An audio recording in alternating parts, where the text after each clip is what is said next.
Recently, I've been testing out the Sony's Xperia 1 Mark VI, and as someone who uses the Sony a7 IV and the Xiaomi 14 Ultra on a daily basis, today I'm gonna break down what this photocentric smartphone brings to the table, and is it actually worth the hype? Before we begin, if you want to help me grow this channel, consider subscribing. And if you're interested in photo and video side of smartphones, you don't want to miss what's coming up next. Okay, so let's talk about this camera setup. It's a triple camera setup from Sony. We have a 48 megapixel main camera sensor, along with a 12 megapixel wide angle lens, with a 12 megapixel telephoto lens, which is zoom capable, from 85mm up to 125mm. On paper, this setup seems like a really good camera setup, along with many features that Sony users are gonna recognize right away, like the real-time eye autofocus, pro-level manual controls, and impressive low-light performance. And while this looks all great on paper, I'll be honest, I was a little bit disappointed by the performance of the camera in the automatic modes. I just thought it's gonna be a little bit more impressive coming from a Sony phone. You know, a lot of phones use these Sony sensors in their phones,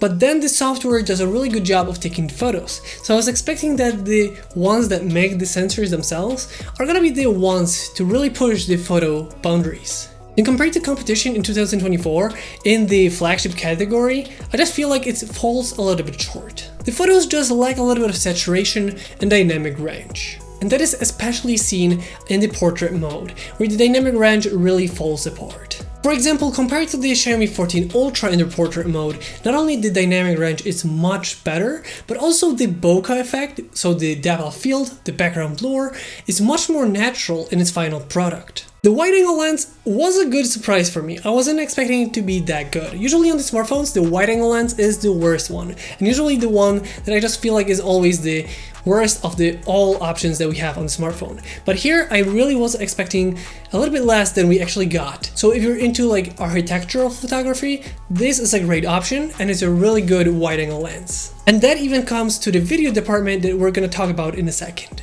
It just doesn't feel like a typical smartphone wide-angle camera.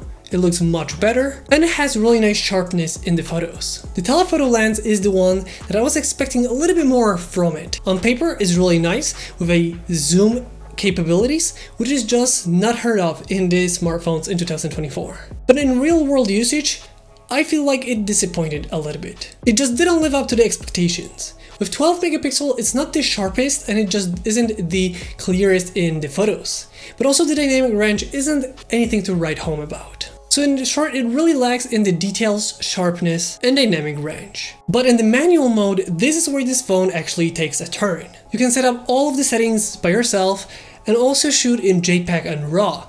Essentially, you can shoot in RAW and edit those photos to your liking in post-production on your PC or on the smartphone itself. So if you're into manual settings, this is a great option. And thanks to the RAW photos, you can really take advantage of what the phone captures and make those photos your own. Also, there's actually a dedicated button for photos on the smartphone. It's much better than the competition has in 2024. Not only is it placed in the right spot for your finger, it's also a two-step physical button, meaning that the first step is for the autofocus and the second one for taking the photo. And it's just perfectly placed where your finger lands. In short, in automatic mode for quick shots, it's not the best, and I was a little bit disappointed. But in the manual, the pro mode is much better, giving you much more creative freedom and just better quality. One thing that I'm not too fond of is while the macro photos can be taken with the telephoto lens, it doesn't have autofocus, so you have to actually do it manually. So it's gonna be harder to take that photo, and out of 10 photos, maybe 2 are gonna be in focus. Even though you have the focus lines and grids and everything, it's still gonna be a challenge to get a good photo with the telephoto lens on the macro. So you can get a good result, but it's not gonna be as easy. But it's nice that it's on telephoto, so it's like a give and take. There's some pluses and minuses, and compared to Xiaomi 14 Ultra, which has autofocus, that is a big difference. It's much more easier to use. Now let's talk about the video side of the smartphone, because I feel like this is actually the better side of it.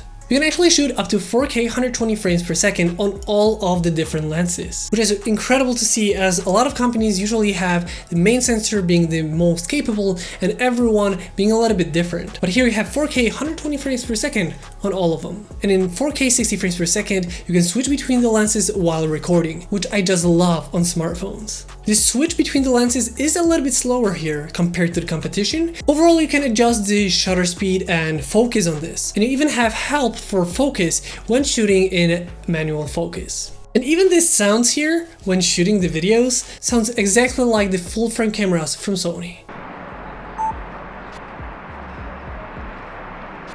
So if you're after that Sony alpha experience in a smartphone, this is as close as you can get on a smartphone. The 4K 120 frames per second really gives really nice footage that is not only super sharp, but can actually also be slowed down for nice slow motion. And coming to your options, once again, you can record in the STR mode, which is the standard, and with it is the BT709 color space. Or you can record in HDR with its hybrid log gamma and BT2020 color space. Overall, in video department, you can definitely see an improvement in the smartphone. While it's not perfect by any means, and dynamic range could be a little bit better, as well as saturation, but it's something that is happening on both the photo and video side. And one more thing that I noticed is the zoom lens seems to be a little bit blurry. So it's on paper really nice that there is a zoom capability, but in reality, I just feel like there's something missing. It's a little bit blurry, doesn't look as sharp, and just looks fuzzy.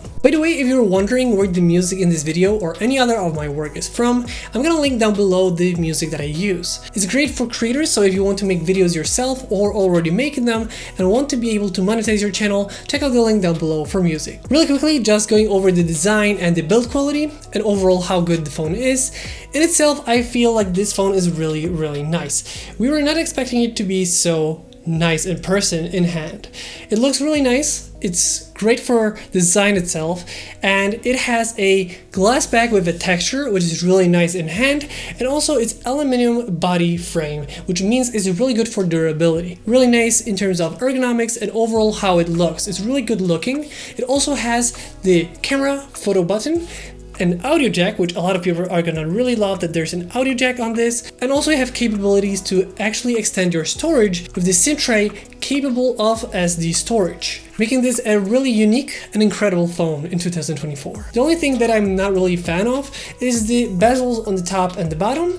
These two things are in a way actually understandable, because thanks to this they can hide the selfie camera and also the front-facing stereo speakers, so if you're watching something it sounds really good. But this is gonna be your personal preference. I personally like when this phone really pushes the boundaries of the screen, but this OLED panel from Sony is amazing in terms of looks, but you're gonna have to live with those bezels. If you like that kind of stuff, it's gonna be something for you, but if you don't like the bezels, maybe this is something that could be a deal breaker. Overall, the design is a really nice surprise. So what's my final take on this smartphone? In terms of photos and videos, I feel like it's great for photos and videos in the manual mode, when you really want to take advantage of your camera. But if you're using the phone like I do, which is something that I just want to take a quick photo and not really add it in post-production, then maybe this isn't the best option for you. And maybe something like a Xiaomi 14 Ultra is a better pick for you. And a video about this phone is in the top right corner of the screen right now. Maybe I'm being a little bit over dramatic, but I just expected more from Sony, especially at this price range. And also, one thing I noticed is when I was looking at the photos and videos on the computer, it looks so much different than on here. For example, the stabilization wasn't as good as I thought it was from the screen itself, and the photos were actually better than it looked on the screen. So it's kind of like a give and take. So some things are gonna be better and worse, and it's like a mixed bag. Sometimes the photos are better, sometimes they're not as good, so I just expected more from Sony. Sony's approach is more about the giving the user more capabilities, more freedom in their creativity, and overall just placing a little bit more on you, and not the software itself. So if you're into manual photos with your smartphone, this is a great option. But if you're not, and you just want something that is with good photos right out of the box, maybe this isn't for you. Let me know what you think about this phone and how you're liking it in terms of photos and videos. What are your thoughts about the Sony Xperia 1 Mark 6? With that being said, that is going to be the end of today's video. I hope you guys enjoyed this video. If you did, don't forget to like, comment, and subscribe. I hope you guys enjoyed this video once again, and I'll see you next time.